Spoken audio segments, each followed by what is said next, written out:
welcome back to the channel. Today we're going to be taking a look at Maut from the Ny'alotha on Heroic. In this fight on Heroic, assuming you've watched my normal strategy, there's a couple of little tips and tricks I've learned since then that I can include in the video, but there's nothing majorly different. First off, you'll tank Maut roughly near where he spawns. The tank that has Maut will have to deal with his debuff shadow wounds, dealing moderate amounts of stacking damage to the active tank. You should swap after every one of the boss's adds dies. The boss's add is called the Dark Manifestation, which is a mob that directly causes no immediate threat to your raid. However, he does supply the boss with mana with a cast, and it's up to us to interrupt it basically. The cast is called Dark Offering, which gives the boss a reasonable chunk of mana and brings him even closer to his intermission phase. To interrupt this, the tank must tank the add through one of the void zones and bring him straight back out again.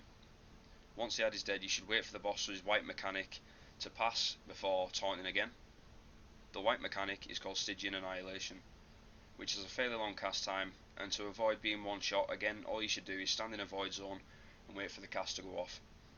Once it has, taunt the boss and let the other tank prepare for the add, and once two adds have been spawned and killed in this phase, the third add should be kited until after the next Stygian Annihilation, and then fed to the boss in order to trigger phase 2 and avoid an add being up at any part of it. During this phase, all you have to do is DPS the boss until his mana runs out and he becomes vulnerable again. However, be careful with your damage, and yes, even tanks, because all damage is reflected. There are also orbs that spawn at the sides of the room, which when hitting a player spawns a big AoE circle around the player, which gives off a huge buff to healers especially, which they need for this phase. So if you're a mobile tank, try and take as many of these orbs as possible.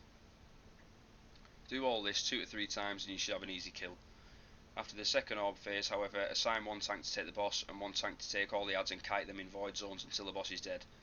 If you do this, the kill should be really easy for you depending on your DPS, as it allows the DPS to focus down the boss for that last push.